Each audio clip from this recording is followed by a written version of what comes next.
Merry Christmas to all my friends and family. You know what? It's the holidays, and I was in the store a couple days ago and I saw these young ladies and they were having this debate about eggnog. They were standing in front of the eggnog case talking about how we really don't like eggnog, but it's the holidays, so we think we should have eggnog and we're going to buy some.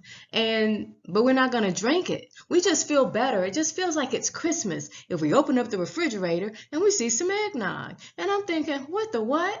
So then, I had to share some of my foodie knowledge on them. I was like, you can do a whole lot with eggnog. You don't have to drink it. And they were like, what? And so in about 30 seconds in the grocery store, I gave them a quick tutoring on all different things you can do with eggnog. So before you get really weirded out, what you need to know is that there's a plethora of eggnogs. You can get the lactate-free, you can get the oat milk or the soy milk. There are so many eggnogs, but at the end of the day, most of your eggnogs are going to have some things in common.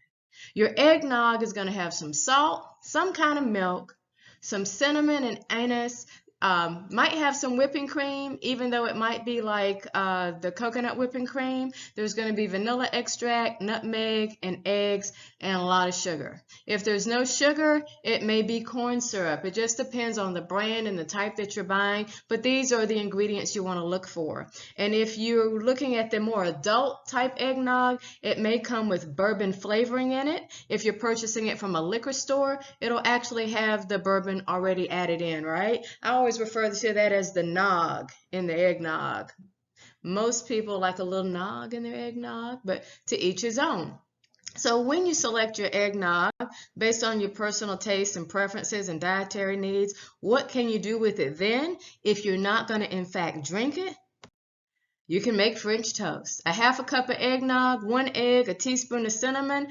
We'll make an egg bath for about 4 pieces of French toast if you like it really veiny, and I do, with the cinnamon and the egg. You can also use it to substitute the egg, sugar, and milk, buttermilk, when you're making pancakes. So you're going to use about a cup. A cup of eggnog replaces 2 tablespoons of sugar and 1 egg. So depending on the type of pancakes you're making, you can sub that out. You can use it to make the French pancakes, the crepes. It's going to be a lot more eggy, but you can sub out the cream or the milk portion with your eggnog, okay? You can make bread pudding. That soak that happens overnight with the eggnog, and this is in mason jars. Mason jars are the Waterford crystal of the South, okay? Don't be weirded out if somebody gives you something in a mason jar, because what it really means is they like you a whole lot. You can make an eggnog cake. You can make the layers, the frosting, and a drizzle or a glaze to go over the cake, all using the eggnog instead of whipping cream or milk or whatever else. Just be cautious about the sugar content because eggnog is really sweet and rich, so you don't want to keep adding in sugar, right? You can also make one of my favorites, chicken and waffles. Yes, you can. Instead of a buttermilk bath, you can actually use the eggnog as a bath for the chicken. You're going to want to add some heat here, right, to play off that sweetness in the eggnog. And of course, you're going to use the eggnog for your waffle batter, and it'll layer those flavors. Then you can also use the eggnog as an ice cream base. You already have the cream or the high-fat milk, whether it's almond, whether it's soy, whether it's cashew, coconut, and you already have the egg in there. So it's a great base to make an ice cream. And if you don't want to do any of those, or if you want to do all of those, and then you want something super good to put it on top of it, you want to make a caramel sauce with that eggnog. Now, you'll notice that this caramel sauce is in a jar, and today is the 23rd of December. Tomorrow is Christmas Eve, so if you have not done your Christmas shopping and you make the caramel sauce or the bread pudding, you're going to need to put it in a decanter. And in the South, the decanter is the mason jar.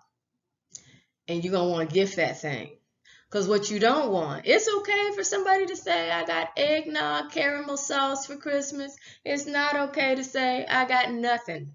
So if you got one of them relationships that's on the fringe, you want to go ahead and take care of that, okay? So you might can't get the tennis bracelet, but you can probably go to the Winn-Dixie, Piggly Wiggly, Kroger, Randleman's, H-E-B, Food Line, whatever you got where you are, and make you some good caramel sauce and get some other things to kind of make one of those gifty type baskets. All right. So don't be afraid of the eggnog. You don't have to drink it. You can do a whole lot else with it. All right.